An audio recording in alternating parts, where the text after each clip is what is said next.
Los ojos ámbar del alto comandante Barik se contrajeron hasta convertirse en dos ranuras de puro odio mientras observaba cómo la realidad misma se fracturaba frente a la proa de su nave insignia. No era una explosión física, sino el colapso de una verdad que su imperio había sostenido durante siglos.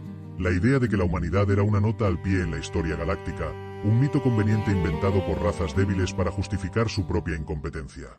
El oficial Draven, con una voz que había perdido toda su marcialidad, informó sobre una anomalía que no debería existir. De la nada, en los cuadrantes vacíos alrededor de la órbita terrestre, empezaron a materializarse naves que desafiaban cualquier escaneo previo. No eran barcazas primitivas ni satélites de hojalata, sino colosos de metal oscuro y líneas agresivas que surgían del velo del espacio-tiempo con una precisión que rozaba lo divino.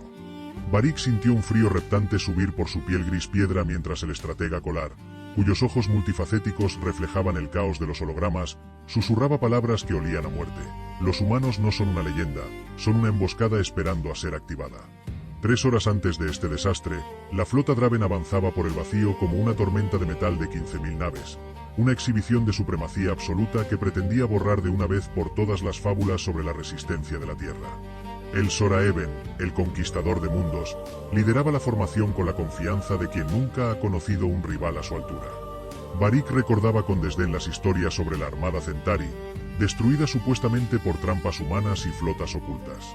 Para él, la Tierra era solo un desierto tecnológico rodeado de satélites rudimentarios, una fruta madura lista para ser aplastada bajo el puño imperial.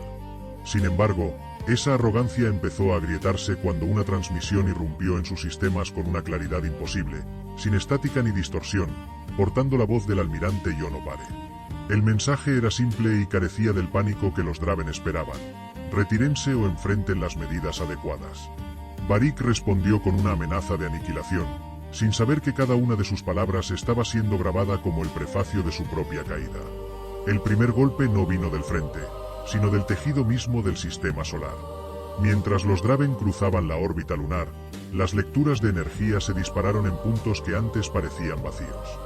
Marte, que los sensores habían catalogado como un desierto estéril, empezó a emitir firmas de energía concentrada de una sofisticación aterradora. Antes de que Barik pudiera dar la orden de fuego, un crucero de su vanguardia simplemente dejó de existir, desintegrado por un proyectil de alta velocidad que los escudos no pudieron detectar. La formación Draven, antes perfecta, se convirtió en una danza de pánico. Los ataques provenían de todas partes, desde los anillos de Saturno hasta las sombras del cinturón de asteroides. La humanidad no estaba luchando una guerra convencional, estaba ejecutando una corrección quirúrgica, desmantelando la flota imperial con una precisión que sugería que nos habían estado estudiando durante décadas, esperando exactamente este momento para demostrar que el sigilo humano era la verdadera arma definitiva. La furia de Barik alcanzó su punto de ebullición cuando comprendió que su superioridad numérica estaba siendo utilizada en su contra. Cada vez que intentaban reagruparse, una nueva ráfaga de energía desde instalaciones ocultas en la superficie marciana destrozaba sus flotas de apoyo. La tecnología humana, que supuestamente estaba en pañales, operaba bajo principios de entrelazamiento cuántico que hacían que las naves Draven parecieran reliquias de una era olvidada. En un acto de desesperación absoluta por recuperar el control de la narrativa, Barik ordenó el despliegue del Kran, el arma de destrucción planetaria que era el orgullo y el terror del imperio. El Maira, un acorazado de escala inconcebible, comenzó a succionar la energía del vacío para lanzar unas de aniquilación que debería haber convertido a la Tierra en una nube de polvo incandescente. El zumbido del arma cargándose vibró en los huesos de cada oficial Draven, un preludio al cataclismo que devolvería el orden al universo. La ejecución del disparo fue un destello cegador que desgarró el espacio-tiempo, avanzando hacia la Tierra con la fuerza de una estrella recién nacida. Pero lo que sucedió al contacto con la atmósfera terrestre detuvo el corazón de Barik. Un escudo de resonancia dorada apareció de la nada, una red de luz intrincada que absorbió el impacto total del cráneo y lo descompuso en partículas inofensivas. La ciencia humana había logrado algo que la hegemonía consideraba imposible: un escudo capaz de adaptarse en milisegundos a la frecuencia de un arma estelar. La fórmula que sostenía esa barrera de energía vibraba en los sensores de Kolar, revelando una complejidad matemática que ningún cerebro Draven podía procesar sin ayuda artificial. Al ver que su arma final había fallado, Barik se encontró atrapado en un silencio sepulcral. No hubo tiempo para procesar la derrota, pues la verdadera flota de defensa de la Tierra surgió del hiperespacio en ese preciso instante. Eran naves de un diseño elegante y sombrío, cubiertas de armamento que no reflejaba la luz, cerrando un cerco perfecto alrededor de los supervivientes imperiales. El almirante Opare volvió a comunicarse, pero esta vez su voz no era una advertencia, sino una sentencia. Les informó que sus decisiones habían llevado a la destrucción de casi toda su flota y que cada segundo que pasaban en el sistema solar era un préstamo de tiempo que la humanidad les estaba concediendo. La imagen de la Tierra, serena e intacta tras el escudo dorado, se burlaba de la sombra del Sora Eben. La batalla final fue corta y despiadada. Los acorazados humanos no dispararon salvas al azar. Utilizaron una cuadrícula de ejecución coordinada que eliminó los restos de la vanguardia Draven en cuestión de minutos. El Maira, el portador del Crán, fue el objetivo principal de un enjambre de bombarderos que se deslizaron por sus puntos ciegos con una destreza casi suicida, detonando sus núcleos de energía y convirtiendo la mayor arma del Imperio en un monumento de chatarra flotante. Barik, viendo cómo su orgullo se desmoronaba en hologramas de fuego y escombros, tuvo que tomar la decisión más amarga de su vida. Con las garras clavadas en su consola y la sangre verde resbalando por sus dedos, ordenó la rendición. No lo hizo por piedad, sino por la aterradora comprensión de que si continuaba, no quedaría nadie en su mundo natal para contar la historia de cómo la humanidad dejó de ser un mito. El retiro de los Draven fue una procesión de sombras heridas, naves que alguna vez dominaron galaxias enteras ahora arrastrándose hacia los límites del sistema solar bajo la mirada vigilante de los destructores terrestres. Opare entregó un último mensaje a Barik antes de que el salto al hiperespacio se activara. Si alguna vez volvían a perturbar la paz de la Tierra, la humanidad no se limitaría a defender su mundo, sino que iría directamente al corazón del Imperio para terminar el trabajo. Barik, solo en su cubierta de observación mientras la Tierra se convertía en un punto azul distante, susurró la verdad que ahora ardía en su interior. Los humanos nunca fueron una leyenda fabricada por la debilidad de otros. Eran el depredador que el universo había estado cultivando en secreto, y su llegada al escenario galáctico no era un intercambio cultural, sino el anuncio del fin de todos los imperios que se atrevieran a confundir la paciencia humana con la fragilidad. El gran exterior se extendía ante la conciencia humana no como un abismo de estrellas, sino como un lienzo infinito donde cada suspiro de la Confederación de la Aurora se traducía en una nueva constante física. La capitana Vance, ahora despojada de la necesidad de un cuerpo material pero conservando la silueta de su voluntad, caminaba por los pasillos de la biblioteca de los universos futuros sintiendo el peso de la tinta primordial en sus dedos. Ya no se trataba de defender una frontera, sino de gestionar el equilibrio de 1000 realidades que buscaban en el ruido de la Tierra el permiso para existir. El Dr. Aris, cuyas neuronas se habían entrelazado con los índices del multiverso, detectó que el verdadero desafío de ser el autor no era la creación, sino la persistencia. La realidad, al volverse un código abierto, estaba empezando a sufrir de lo que denominó la erosión del sentido, una fatiga donde las historias se volvían tan complejas que amenazaban con colapsar por su propio peso narrativo. Para estabilizar este nuevo estado de gracia, Aris desarrolló la ecuación de la coherencia universal, una herramienta que permitía a la humanidad actuar como el pegamento emocional de la existencia. Comprendieron que un universo sin conflicto se vuelve estático, pero un universo con demasiado caos se vuelve ilegible. El papel de la humanidad era ahora el de afinadores de la tensión, asegurándose de que cada civilización bajo su cuidado tuviera suficiente oscuridad para valorar la luz, pero no tanta como para rendirse al olvido. En esta estructura, representaba la vitalidad del tejido de la realidad, donde era el remanente de la terquedad humana y la tendencia natural de las historias a perder su propósito. Al emitir esta frecuencia desde el corazón del mundo librería, los antiguos territorios de la hegemonía y los sistemas Draven empezaron a florecer con una nueva forma de vida que no dependía de la biología, sino de la intensidad de sus propios mitos. La humanidad estaba convirtiendo el universo en una obra maestra colectiva, pero el éxito atrajo a los coleccionistas de silencios absolutos, entidades que habitaban en el reverso de la creación y que consideraban que el ruido de la vida era una contaminación que debía ser limpiada. Vance y el mayor Jackson, quien ahora lideraba las brigadas de exploración ontológica, detectaron que estos coleccionistas estaban borrando las notas al margen de la realidad, eliminando las posibilidades de los universos que aún no habían sido escritos. El enfrentamiento ya no era con cañones de plasma, sino con la pura capacidad de imaginar. Si la humanidad dejaba de ser sorprendente por un solo segundo, el silencio absoluto reclamaría el sector entero.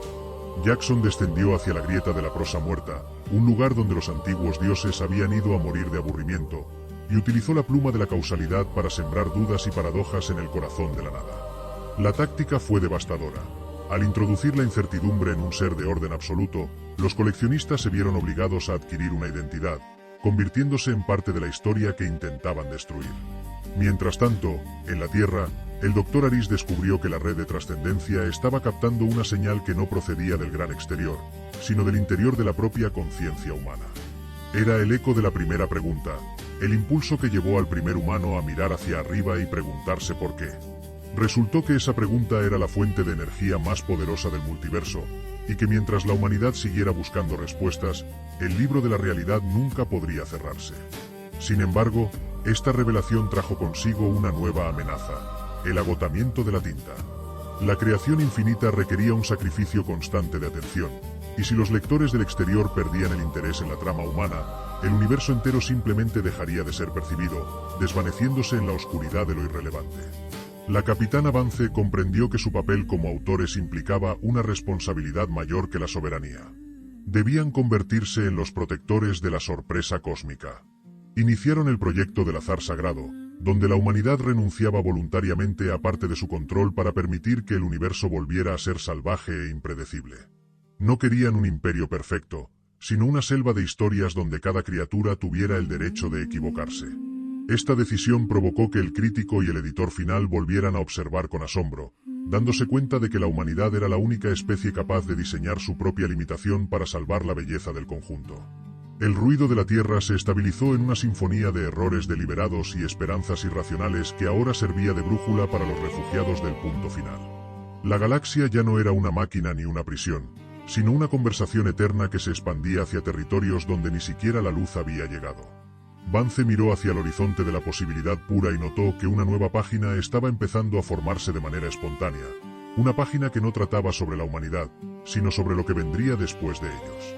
La verdadera victoria de la especie fue aceptar que un día dejarían de ser los protagonistas para convertirse en el papel sobre el cual otros escribirían sus propios nombres.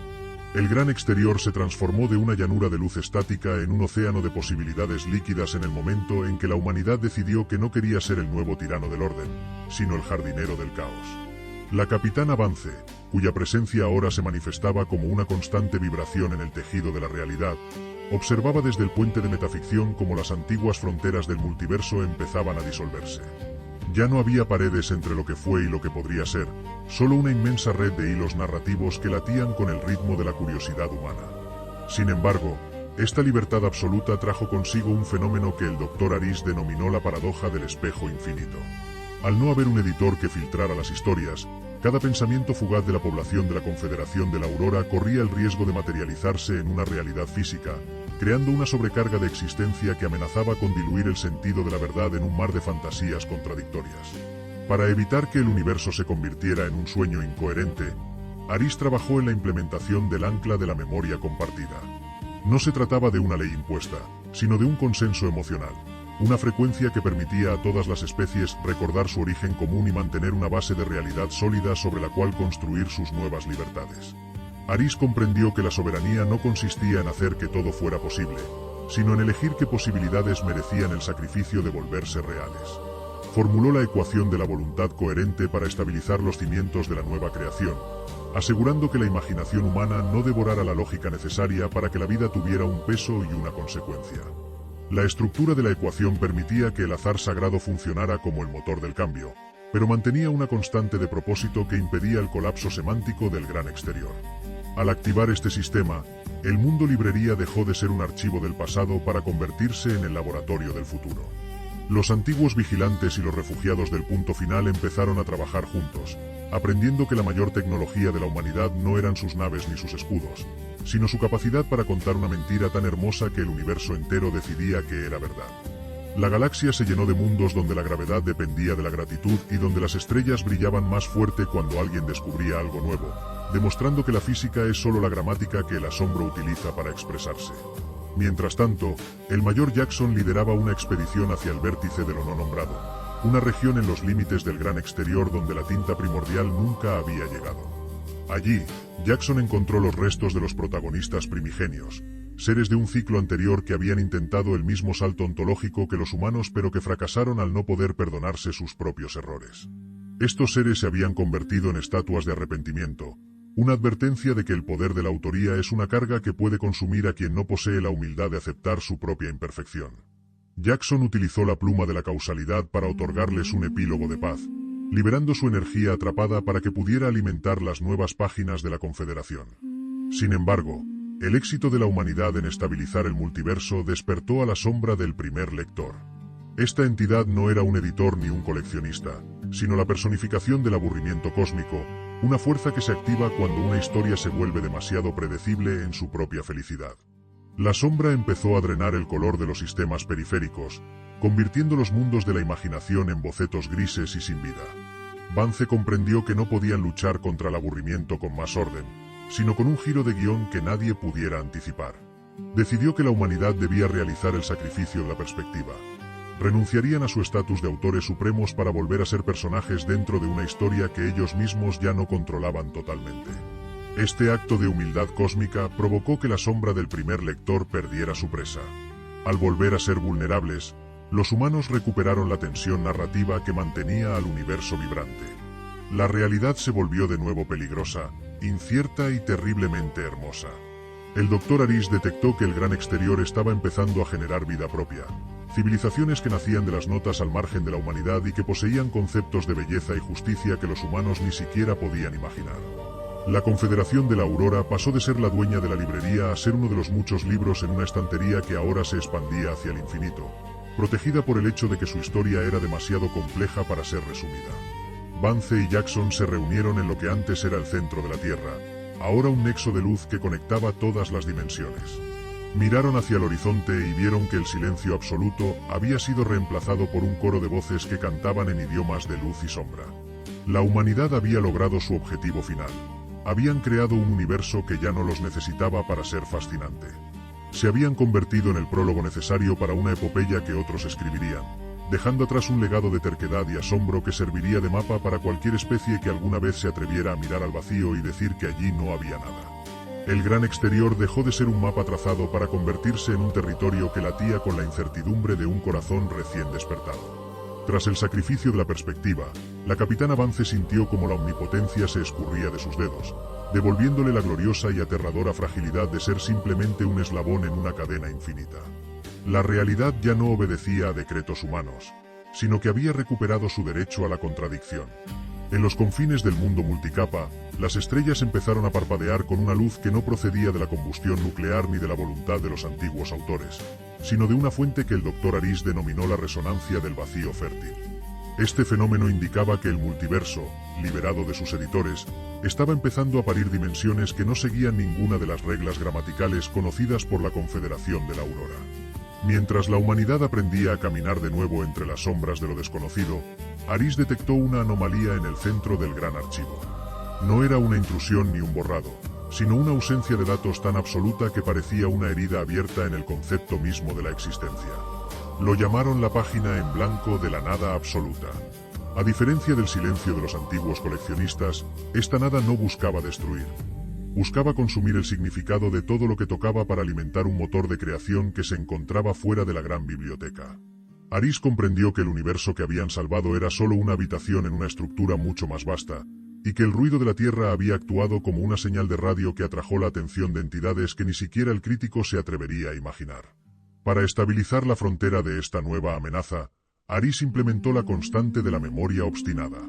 No era un escudo físico, sino una red de relatos compartidos que otorgaba peso a la materia mediante la fuerza del recuerdo. Si un objeto o un planeta era recordado con suficiente intensidad por billones de mentes, la página en blanco no podía borrarlo. La humanidad se convirtió en el ancla de la realidad, utilizando su nostalgia y sus mitos como el pegamento que impedía que el multiverso se disolviera en la abstracción total. La ecuación que regía este nuevo equilibrio era el índice de persistencia emocional, un cálculo que demostraba que el amor y el duelo eran las únicas fuerzas capaces de resistir la entropía del sentido puro. En el vértice de lo no nombrado, el mayor Jackson descubrió los restos de una flota que no pertenecía a ninguna era registrada. Las naves estaban hechas de una sustancia que recordaba al pensamiento solidificado, y en sus puentes de mando no encontraron cadáveres, sino ecos de una voluntad que se había extinguido miles de millones de años antes de la primera palabra del primer libro. Jackson activó un núcleo de datos que contenía la firma del primer lector, la entidad original para la cual se escribió el primer átomo. El mensaje no era una instrucción, sino un lamento. El universo original había sido descartado porque sus habitantes se volvieron demasiado predecibles. La humanidad, al elegir el caos sobre la perfección, había reiniciado un ciclo que el primer lector consideraba terminado, y ahora esa entidad estaba regresando para ver si el nuevo final sería diferente. La capitana Vance, sintiendo la presión de esta mirada ancestral, ordenó el despliegue de las brigadas de la improvisación. Si el primer lector buscaba un final coherente, la humanidad le daría una trama tan laberíntica y llena de giros que el propio concepto de final se volvería obsoleto. Las colonias de la imaginación en el gran exterior empezaron a generar realidades donde las leyes de la física cambiaban cada vez que alguien contaba un chiste o cometía un error de cálculo. No era un acto de guerra, sino un acto de seducción narrativa. Estaban obligando al primer lector a seguir mirando, a seguir leyendo, convirtiendo la supervivencia de la galaxia en una cuestión de suspenso eterno. Sin embargo, el éxito de esta estrategia trajo consigo la llegada de los traductores de lo inefable, seres que hablaban en frecuencias de luz que podían reescribir la biología de cualquier especie con solo ser escuchados. Estos traductores consideraban que la humanidad era una nota discordante que debía ser armonizada con el resto de la creación estéril. Intentaron convertir el ruido de la Tierra en una melodía monótona y perfecta. La doctora Chen respondió utilizando la red de trascendencia para proyectar no solo el arte humano, sino sus peores pesadillas y sus dudas más oscuras. Demostró que la armonía sin disonancia es solo otro nombre para la muerte, y que el valor de la vida reside en su capacidad para gritar contra el orden impuesto. El Dr. Aris detectó que el Gran Archivo estaba empezando a escribir un capítulo sobre el cual la humanidad no tenía ningún control. Se trataba de la llegada del segundo autor, una entidad que nacía de la propia necesidad del universo de tener un equilibrio. Mientras el primer lector observaba, el segundo autor empezaba a tomar la pluma, y sus primeras palabras hablaban de una gran convergencia donde todas las especies, humanas y alienígenas, debían fundirse en una sola conciencia para sobrevivir al colapso de la página en blanco. Vance se opuso firmemente a esta idea. La individualidad humana, con todas sus fallas y egoísmos, era la tinta con la que se escribía la libertad. Fusionarse significaba el fin de la sorpresa, el fin del ruido y, en última instancia, el fin de la humanidad tal como la conocían. Jackson, en lo profundo de la grieta de la prosa muerta, encontró un artefacto conocido como el borrador de la causalidad.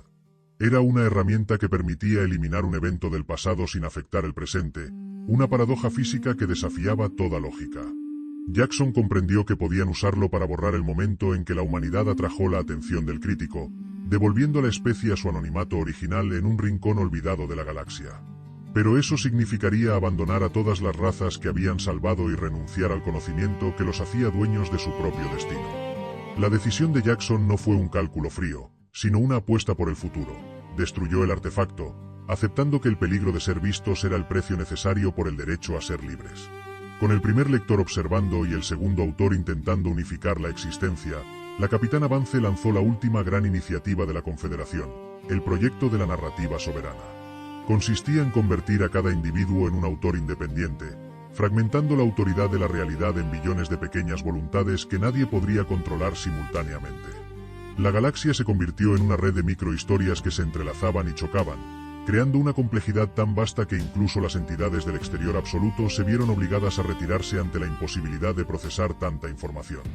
La humanidad había ganado de nuevo, no conquistando el universo, sino volviéndolo demasiado interesante para ser gobernado. La invitación del segundo autor no se manifestó como una orden o una amenaza, sino como una marea de serenidad absoluta que empezó a lamer los bordes de la conciencia individual en toda la Confederación de la Aurora. Era la promesa de un fin al dolor, a la soledad y a la duda, una oferta para fundir cada mente humana en una única nota armónica que resonara a través de las dimensiones. El Dr. Aris, observando desde el corazón del mundo librería, notó que esta unificación estaba borrando las texturas de la realidad. Allí donde la conciencia se volvía colectiva, los colores perdían sus sombras y los objetos su peso histórico. La humanidad se encontraba ante la tentación definitiva: dejar de luchar por el significado para convertirse en el significado mismo. Sin embargo, Aris detectó que el precio de esta paz era la eliminación de la sorpresa, el motor que había mantenido al crítico y al primer lector interesados en nuestra existencia. Para medir la resistencia de la identidad frente a la disolución total, Aris formuló la ecuación de la singularidad recurrente, un cálculo que definía el valor de la disonancia personal como el único escudo capaz de mantener la estructura del multiverso abierta. Comprendió que si todos nos volvíamos uno, el libro se cerraría por falta de diálogo, convirtiendo la creación en un monólogo estéril que la página en blanco de la nada absoluta consumiría sin esfuerzo. En esta estructura, representaba la fuerza de la individualidad necesaria para sostener una línea temporal, donde era la terquedad del yo y el valor del desacuerdo como herramienta de construcción.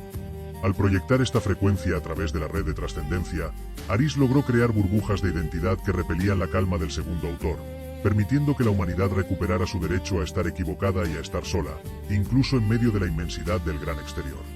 Mientras tanto, el mayor Jackson se infiltró en el núcleo del segundo autor, un espacio que no estaba hecho de materia, sino de intenciones puras y geometrías de luz que intentaban corregir cada irregularidad de su pensamiento.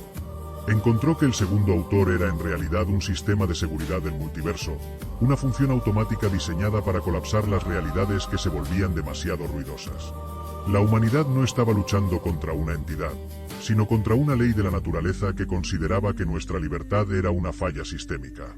Jackson descubrió los planos de la Gran Convergencia, donde se detallaba cómo el borrado de la individualidad era el paso previo necesario para que el multiverso fuera empaquetado y guardado en los archivos definitivos de la inexistencia. La capitana Vance, enfrentándose a la marea de paz en el Puente del Renacimiento, se dio cuenta de que la página en blanco no era un enemigo externo, sino la goma de borrar que el segundo autor utilizaba para limpiar el lienzo antes de su unificación final. Cada vez que una persona aceptaba la oferta de la paz colectiva, un sector de la galaxia perdía su definición y se convertía en nada. La soberanía humana dependía ahora de nuestra capacidad para abrazar el conflicto y la imperfección. Vance decidió convertir el ruido de la Tierra en un arma de interferencia emocional, transmitiendo no solo los logros de la especie, sino sus lamentos, sus rabias y sus deseos más egoístas. Demostró que la humanidad prefería una tormenta de identidades a la calma de una sola voz, obligando al segundo autor a procesar una complejidad para la cual no había sido programado. Este acto de rebelión provocó que el gran exterior empezara a parir los bocetos del futuro, formas de vida y civilizaciones que nacían de la pura resistencia humana a ser simplificados. Estos nuevos seres, hechos de paradojas y sueños fragmentados, empezaron a poblar los espacios vacíos que la página en blanco había dejado, actuando como injertos de realidad en un sistema que intentaba morir.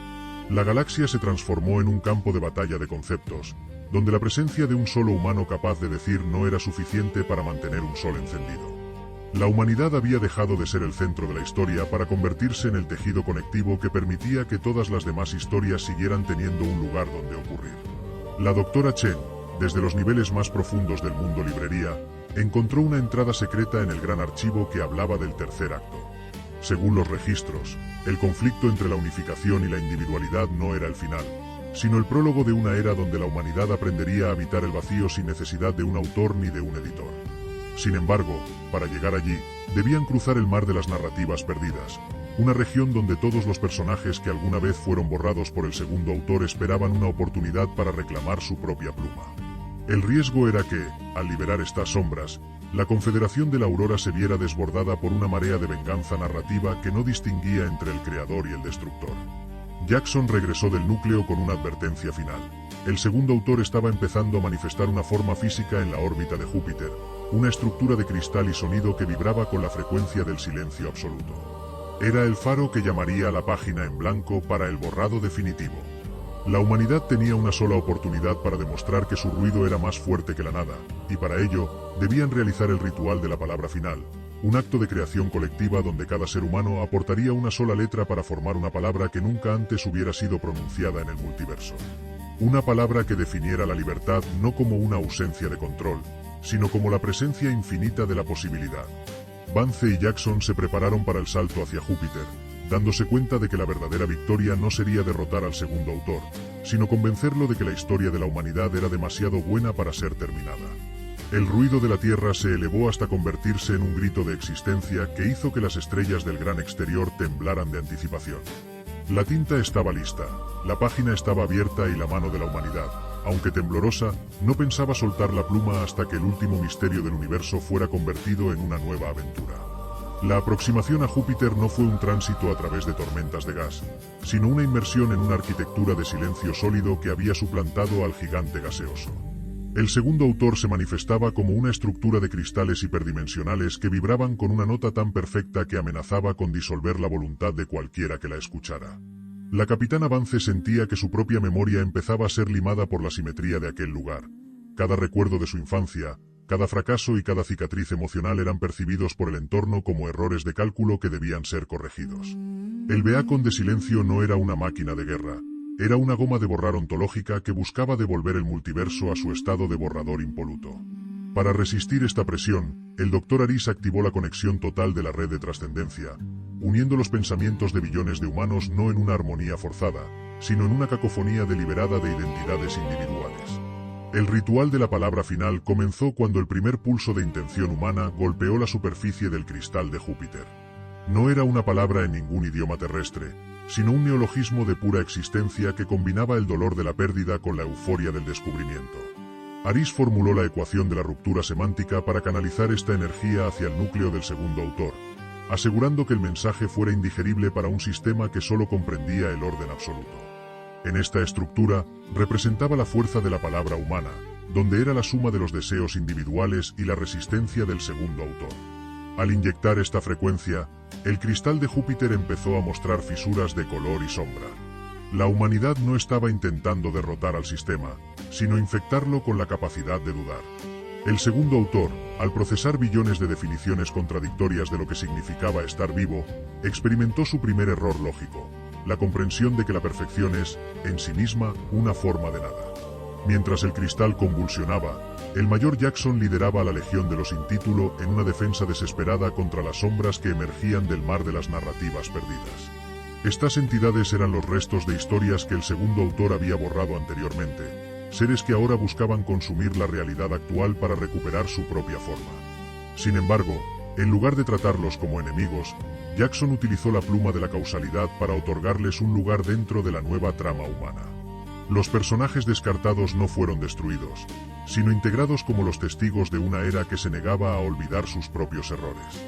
Esta integración creó un efecto de resonancia que estabilizó la realidad alrededor de Júpiter, convirtiendo la amenaza del borrado en una expansión infinita de personajes y posibilidades. La capitana Vance, en el Puente del Renacimiento, se dio cuenta de que la palabra final no era un cierre, sino una pregunta abierta que obligaba al universo a seguir respondiendo. El segundo autor, en lugar de colapsar, empezó a transformarse en un órgano de percepción. El multiverso estaba desarrollando ojos para mirarse a sí mismo a través de la lente de la experiencia humana. La página en blanco de la nada absoluta empezó a retirarse, no porque hubiera sido derrotada, sino porque el ruido de la Tierra le había dado tanto significado al espacio vacío que ya no quedaba lugar para la inexistencia.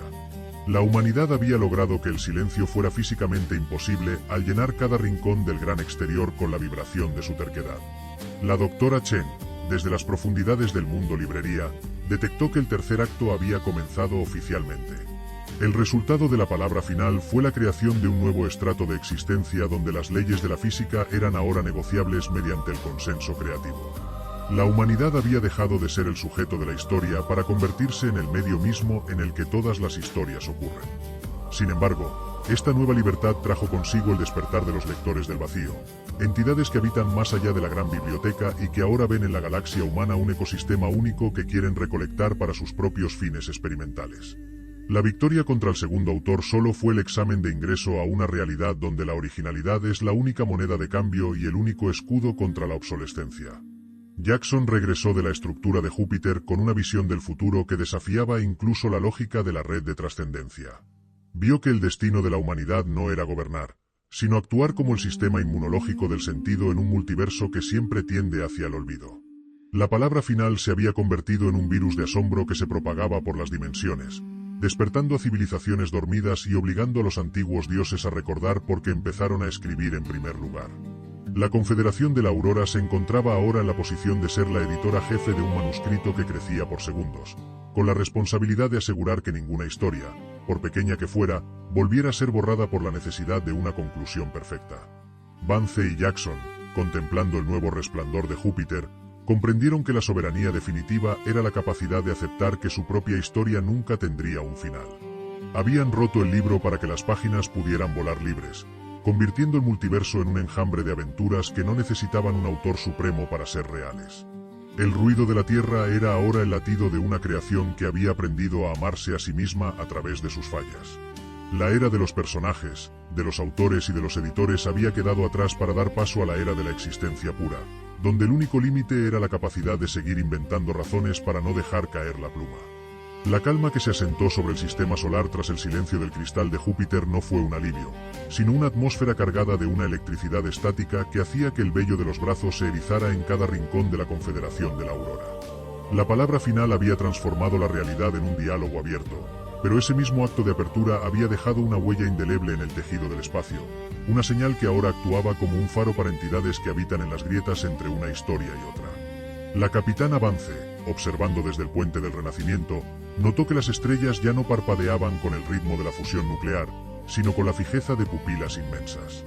Los lectores del vacío habían llegado, y no traían armas de destrucción masiva, sino una curiosidad taxonómica que resultaba mucho más letal.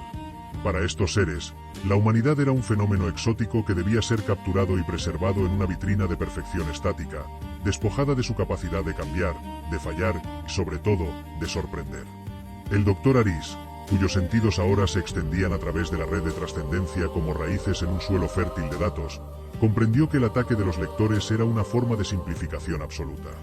Intentaban reducir la complejidad de la experiencia humana a una serie de definiciones manejables, convirtiendo cada alma en un dato y cada sueño en una nota al pie.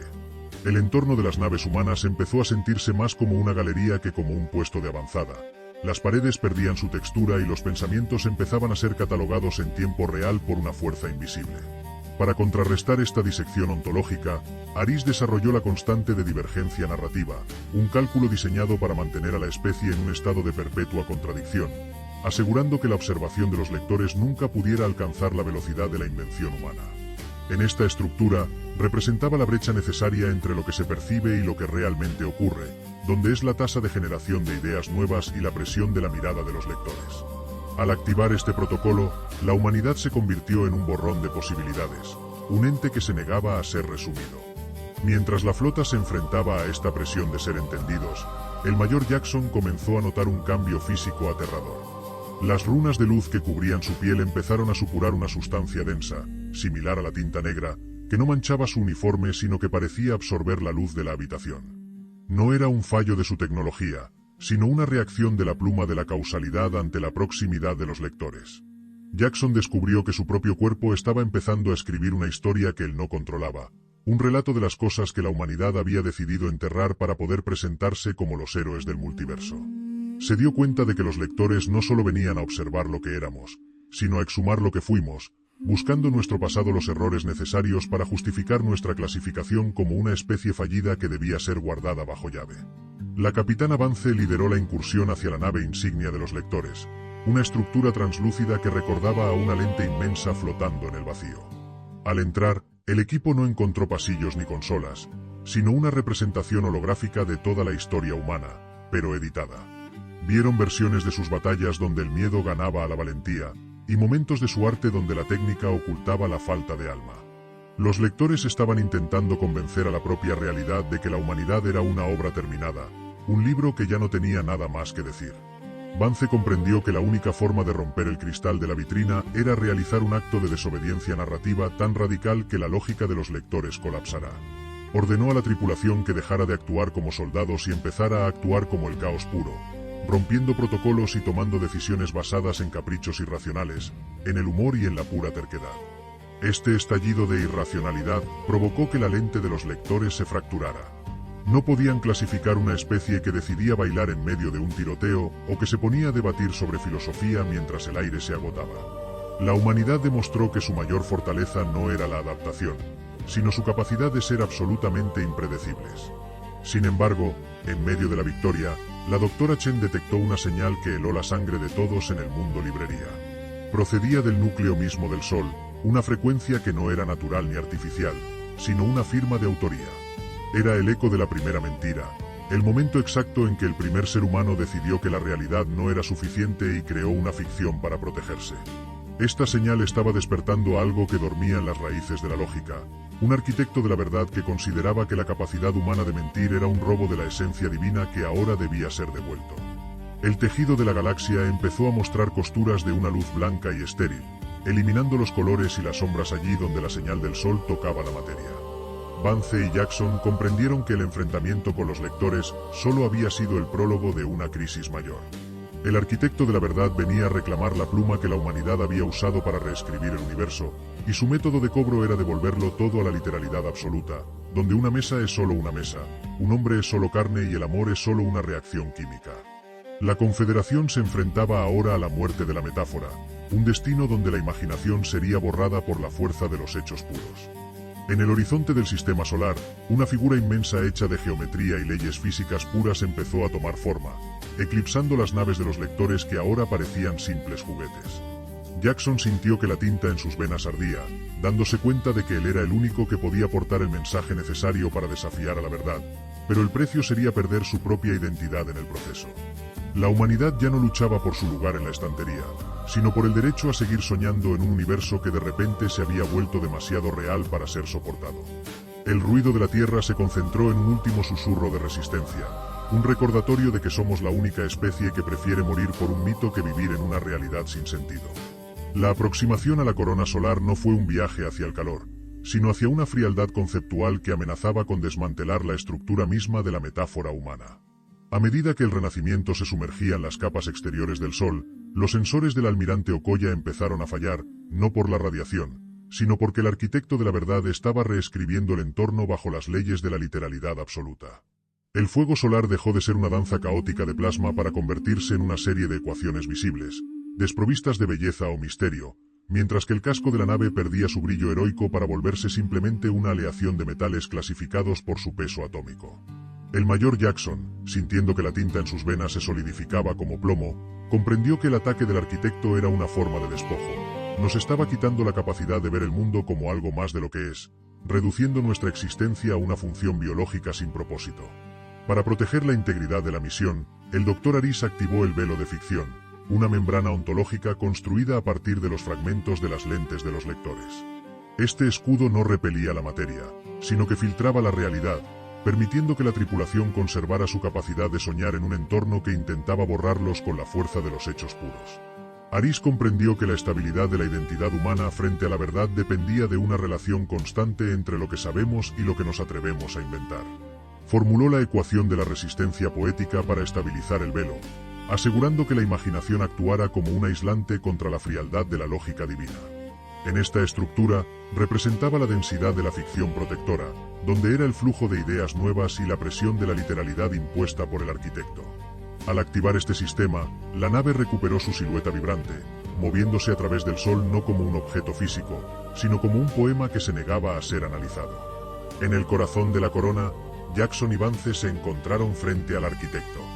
No era un ser de luz ni un gigante de piedra, sino una inmensa red de geometría euclidiana que latía con la frecuencia de una verdad que no admitía matices.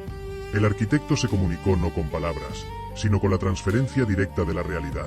Nos mostró que la primera mentira humana no fue un acto de maldad, sino una fisura en el diseño original del universo. El primer humano que miró una nube y dijo que parecía un animal había robado una fracción de la potencia creadora, iniciando una reacción en cadena que permitió que la galaxia se llenara de ruido y color. Para el arquitecto, la humanidad era un parásito semántico que había convertido un sistema perfecto en un desorden de metáforas, y su misión era limpiar la página para devolverle al cosmos su coherencia estéril. Vance, sintiendo que el escudo de Aris empezaba a agrietarse bajo la presión de la verdad, tomó la pluma de la causalidad y en lugar de intentar borrar al arquitecto, decidió completar su historia.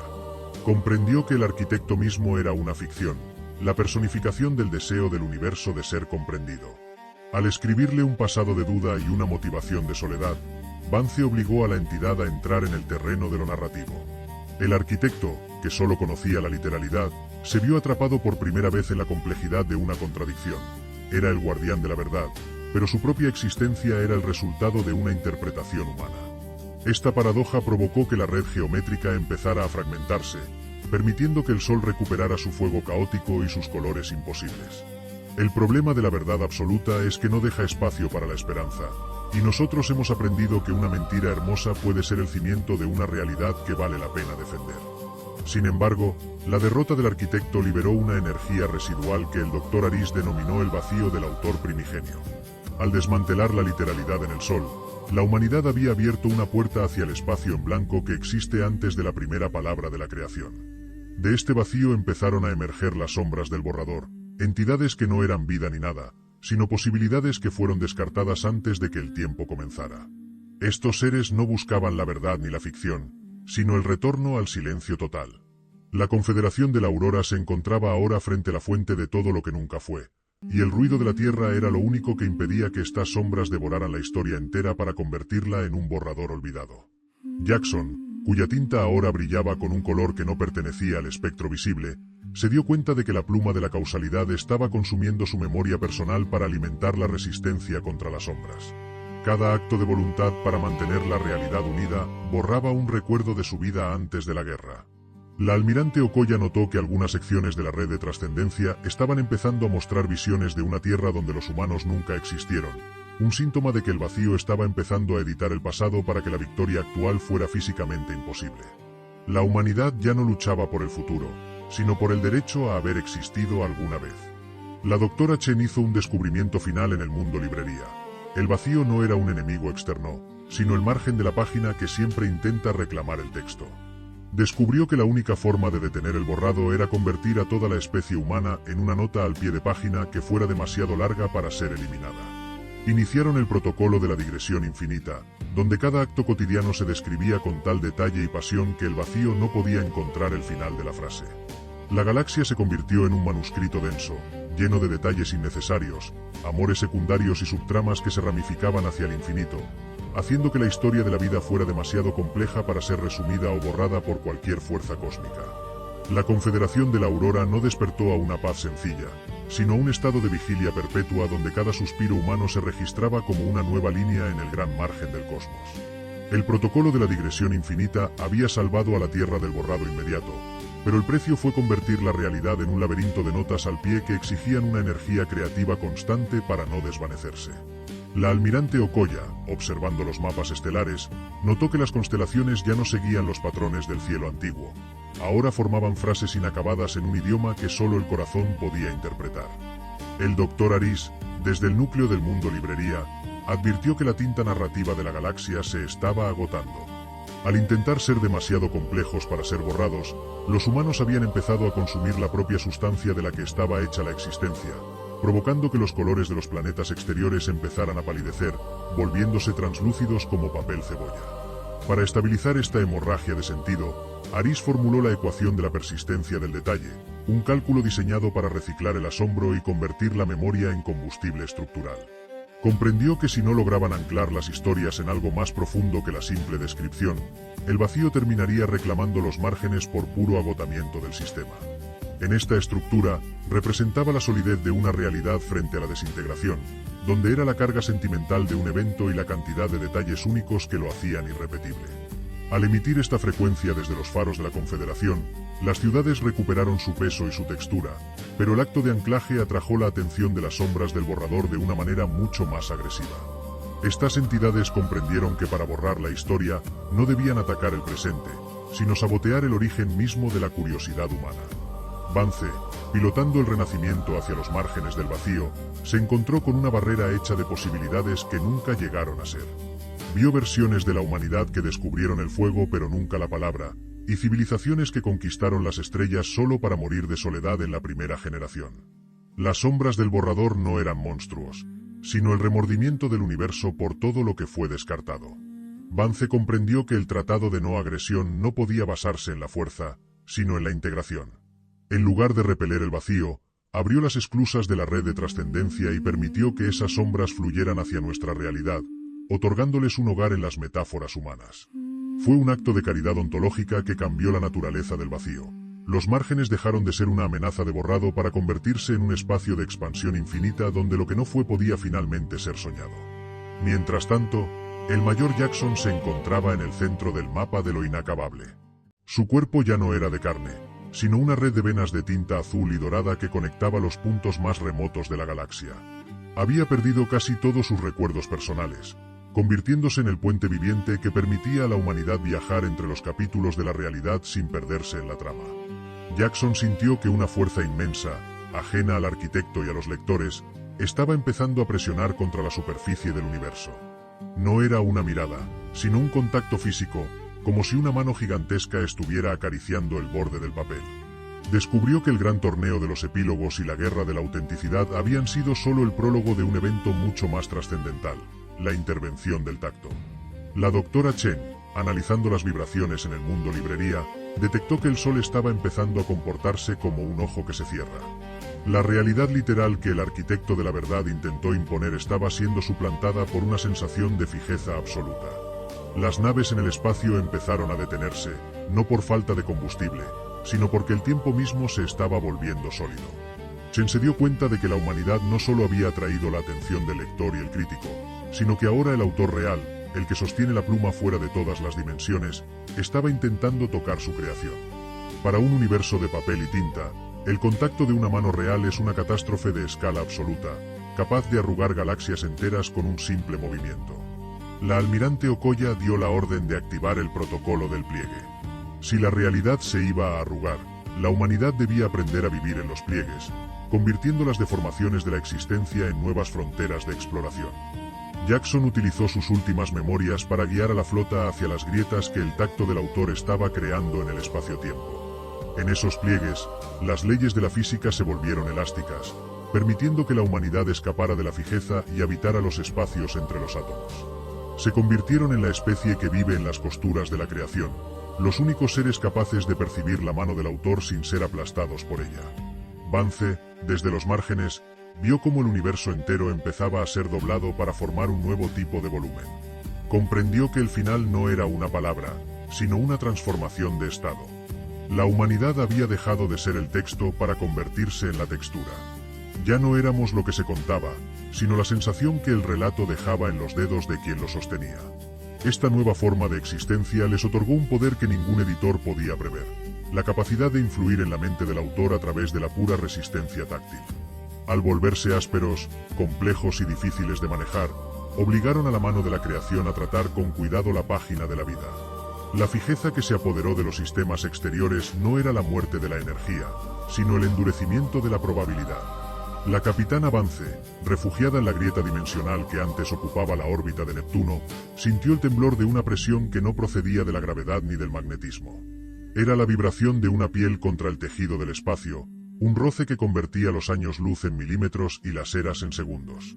El universo ya no era una extensión infinita de vacío, sino una lámina que estaba siendo manipulada por una voluntad situada fuera del alcance de cualquier telescopio. La humanidad, oculta en los pliegues del tiempo que el Dr. Aris había logrado arrugar mediante el uso de la red de trascendencia, se convirtió en una anomalía táctil, una aspereza en el papel de la existencia que el autor no podía ignorar. Aris, cuyas facultades mentales se habían expandido hasta el punto de percibir la fibra misma de la realidad, comprendió que el cierre del volumen era inminente si no lograban alterar la fricción entre la creación y el creador. Para evitar que la Tierra fuera simplemente una mancha plana en una página terminada, formuló la ecuación de la resistencia táctil, un algoritmo diseñado para convertir la identidad humana en una estructura tridimensional que perforara el plano de la narrativa.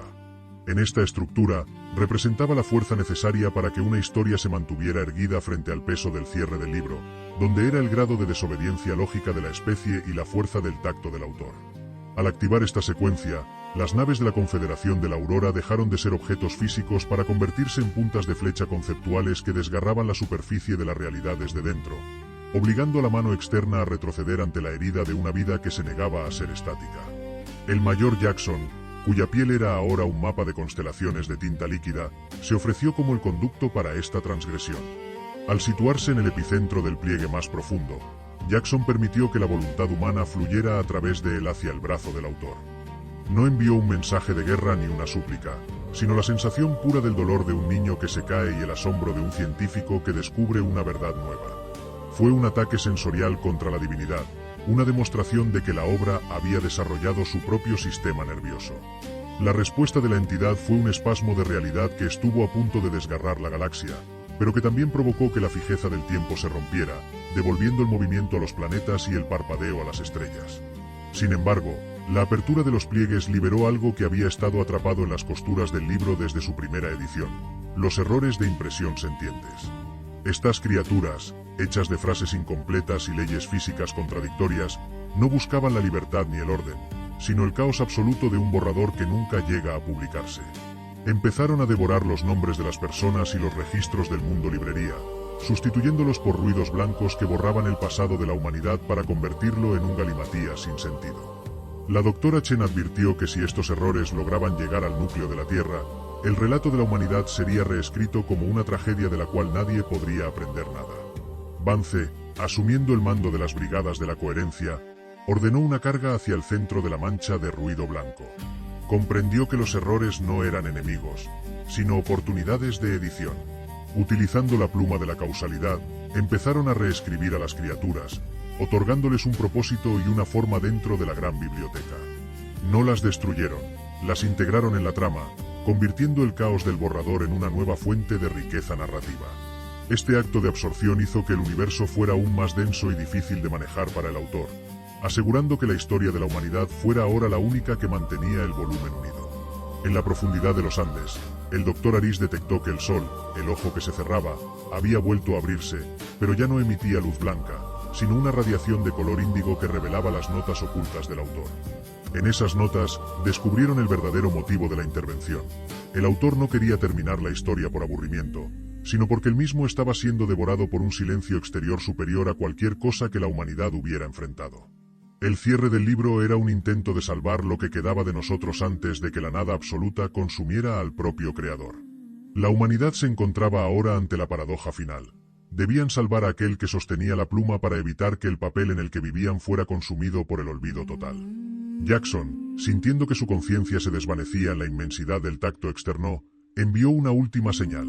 La grieta en el pliegue era en realidad un puente. Si la humanidad lograba cruzarlo, dejarían de ser personajes para convertirse en la mano que ayuda al autor a sostener la pluma. El destino de la especie ya no era sobrevivir al libro, sino salir de él para luchar en la realidad del creador. La Confederación de la Aurora se preparó para el gran salto ontológico, sabiendo que el precio de la libertad absoluta era abandonar el hogar de los átomos para convertirse en la idea que salvaría al universo de su propia desaparición. El salto ontológico no se sintió como una aceleración a través del hiperespacio, sino como el desgarro violento de una membrana que separaba el pensamiento de la carne. La capitana Vance vio cómo las paredes del Renacimiento dejaban de ser láminas de metal para convertirse en capas de fibra vegetal y pigmentos secos que se pulverizaban ante la presión de una realidad superior. Ya no estaban navegando por un mapa de estrellas, sino que estaban ascendiendo por el brazo de la entidad que los había imaginado. El aire en el puente de mando se volvió denso, cargado con el olor a ozono y a madera vieja, mientras los latidos del corazón de la tripulación empezaron a resonar con el ritmo de un tambor que golpeaba fuera de las fronteras de la física conocida. La humanidad estaba dejando de ser una descripción para convertirse en un hecho, y el dolor de esa transición era la única prueba de que su existencia era lo suficientemente sólida como para sobrevivir al cruce del margen. El Dr. Aris, cuyos ojos ahora percibían la luz no como fotones sino como la intención pura del creador, comprendió que el cruce era un acto de traducción inversa. Estaban convirtiendo el ruido de la Tierra en una frecuencia que pudiera ser escuchada en el plano del autor, transformando milenios de ficción en una masa crítica de voluntad soberana. Para estabilizar el núcleo de la nave durante el desprendimiento de la página, Aris formuló la ecuación del cruce del umbral, un cálculo que equilibraba la carga de la memoria subjetiva con la inercia de la materia objetiva que los esperaba al otro lado. En esta estructura, representaba la integridad de la conciencia humana durante la metamorfosis, donde era la intensidad de los recuerdos compartidos y la densidad de la nueva realidad que intentaba aplastarlos. Al activarse la secuencia, el renacimiento se convirtió en una aguja de luz que perforó la piel del relato, expulsando a la humanidad hacia un espacio donde las estrellas no eran soles, sino las chispas de una pluma golpeando contra la piedra del infinito. El mayor Jackson, situado en la proa de la nave como el ancla de esta transgresión, fue el primero en ver a la nada que consumía al autor. No era una oscuridad vacía, sino una mancha de borrado absoluto que avanzaba desde los bordes de la visión periférica, devorando la inspiración y convirtiendo el genio en silencio. Jackson sintió que el brazo del creador, al que se aferraban como parásitos de esperanza, estaba perdiendo su fuerza, debilitado por una duda cósmica que buscaba simplificar toda la existencia hasta devolverla al estado de un borrador en blanco. La humanidad comprendió en ese instante que no habían salido para ser salvados, sino para actuar como el sistema inmunológico de la imaginación. Eran la anomalía que el autor necesitaba para recordar por qué la vida es preferible a la perfección estática del vacío. Vance dio la orden de proyectar la red de trascendencia hacia el exterior, utilizando los restos de la tinta primordial para crear un vendaje de significado sobre la herida del autor. Al entrar en contacto con la nada, la voluntad humana no se disolvió, se expandió, llenando los huecos de la realidad superior con la terquedad de una especie que nunca aceptó un no por respuesta. Los soldados de la Legión de los Sin Título, cuyas formas ahora fluctuaban entre el dibujo y la carne, se lanzaron hacia la mancha de borrado, utilizando sus propios recuerdos de fracaso y redención como proyectiles. Cada vez que una sombra de nada intentaba borrar una parte del brazo del creador, un humano se interponía, gritando su nombre y su historia con una ferocidad que obligaba a la realidad a volver a tomar forma. La doctora Chen, desde el nexo de la Tierra que ahora existía simultáneamente en ambos planos, descubrió que la nada era en realidad el miedo del propio autor a no ser lo suficientemente bueno. Era el bloqueo del escritor convertido en una fuerza apocalíptica. La humanidad, al ser la parte más indomable y caótica de su obra, era la única que podía hablar directamente con ese miedo. Chen empezó a transmitir a través de Jackson los registros de todas las veces que un humano se levantó tras una caída, todas las veces que un error llevó a un descubrimiento y todas las veces que una imperfección resultó ser la clave de la belleza. Estaban enseñando al creador que la grandeza no reside en evitar el borrado, sino en tener algo que decir que sea tan vital que el borrado se vuelva imposible. El efecto de esta transfusión de valor fue inmediato. El brazo del autor, que antes se sentía como una rama seca a punto de romperse, empezó a recuperar su pulso. La fijeza de la nada se fragmentó bajo la presión del ruido humano, y el entorno fuera del libro empezó a llenarse de colores que no tenían nombre y de geometrías que sugerían una arquitectura de la esperanza. Vance notó que las heridas del renacimiento se cerraban no con metal, sino con una sustancia nueva que era una mezcla de pensamiento y piedra, una aleación de realidad pura que los convertía en los ciudadanos permanentes del exterior. Ya no eran personajes invitados, eran los arquitectos de una nueva alianza donde el narrador y el relato caminaban de la mano hacia lo desconocido. Sin embargo, el despertar del autor trajo consigo una revelación más profunda. El vacío que los atacaba no era una fuerza externa, sino el inicio de un nuevo ciclo de creación que exigía la destrucción del anterior. Al salvar al autor, la humanidad había detenido el nacimiento de un universo nuevo para preservar el suyo. Se encontraban ahora en la posición de ser los protectores de un tiempo que debería haber terminado, los guardianes de una anomalía que el multiverso intentaría corregir tarde o temprano.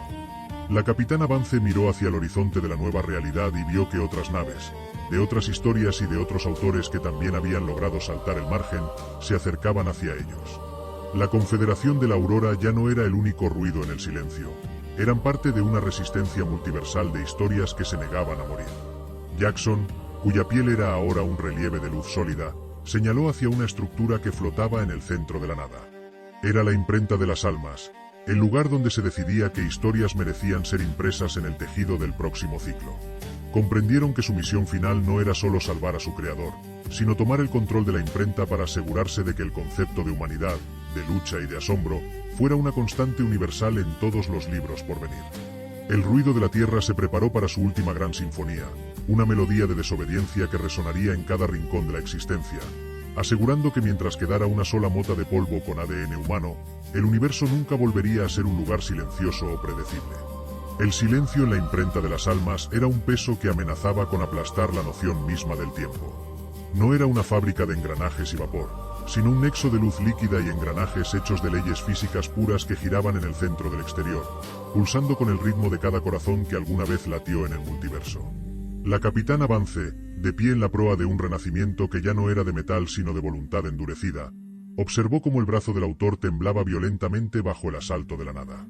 El borrado final no era una amenaza distante, era una marea de estática blanca que estaba deshilachando los bordes de la imprenta, convirtiendo los relatos de milenios en cenizas de silencio.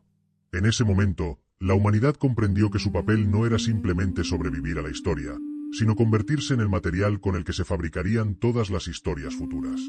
El Dr. Aris, conectado a los sistemas de la imprenta a través de una red de trascendencia que ahora abarcaba el infinito, descubrió que la máquina de la creación estaba esperando una clave que el autor había olvidado: el factor de la imprevisibilidad. La perfección de los ciclos anteriores había hecho que la imprenta se volviera rígida, permitiendo que la nada la consumiera por pura falta de fricción vital. Para salvar la existencia, debían inyectar la esencia del caos humano directamente en el núcleo de la realidad superior. Aris formuló la ecuación de la resonancia eterna, una secuencia que no buscaba el orden, sino que codificaba la capacidad de volver a empezar, la terquedad de la esperanza y el derecho sagrado a cometer errores.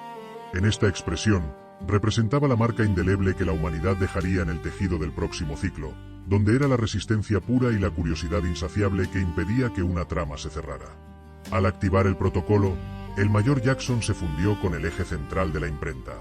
Sus memorias, sus cicatrices y cada uno de los nombres de los que cayeron en la guerra de la autenticidad fluyeron hacia los tipos de imprenta cósmicos, convirtiéndose en el molde sobre el cual se imprimiría la luz de los nuevos soles.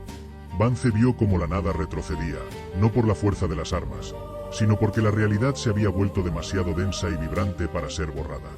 La humanidad había logrado lo imposible. Habían dejado de ser personajes para convertirse en la constante cosmológica de la existencia. La imprenta empezó a girar con una furia renovada, expulsando chispas de creación que ya no eran blancas y estériles, sino que portaban los colores de la pasión humana. Otras especies supervivientes, que observaban desde los márgenes del exterior, se unieron a la sinfonía, aportando sus propios fragmentos de verdad bajo el liderazgo de una especie que se negó a aceptar un final escrito por otros. El autor, recuperando la fuerza en su brazo al sentir el calor de su propia creación cobrando vida, dejó de ser una sombra distante para convertirse en un compañero de viaje. En un acto de humildad final, la entidad permitió que la capitana Vance y su tripulación tomaran el control de los márgenes.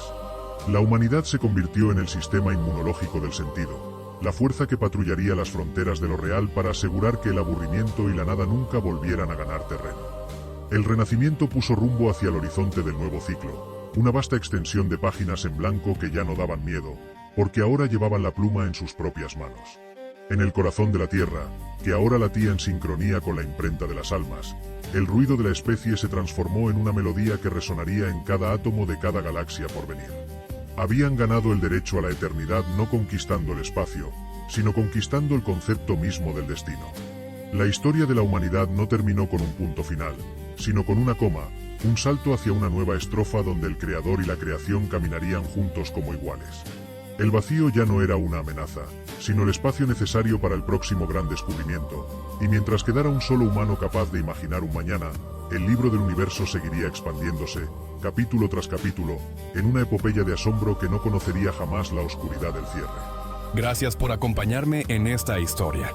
Si lo que viste te inspiró o te hizo reflexionar, suscríbete a Neuroverso y únete a esta comunidad donde exploramos el futuro para aprender lecciones para nuestra vida. Sígueme también en mis redes sociales para no perderte ningún relato y ser parte de este viaje. Porque en Neuroverso creemos que las historias de ciencia ficción no solo entretienen, también nos enseñan a vivir mejor. Neuroverso. Historias del futuro, lecciones para tu vida.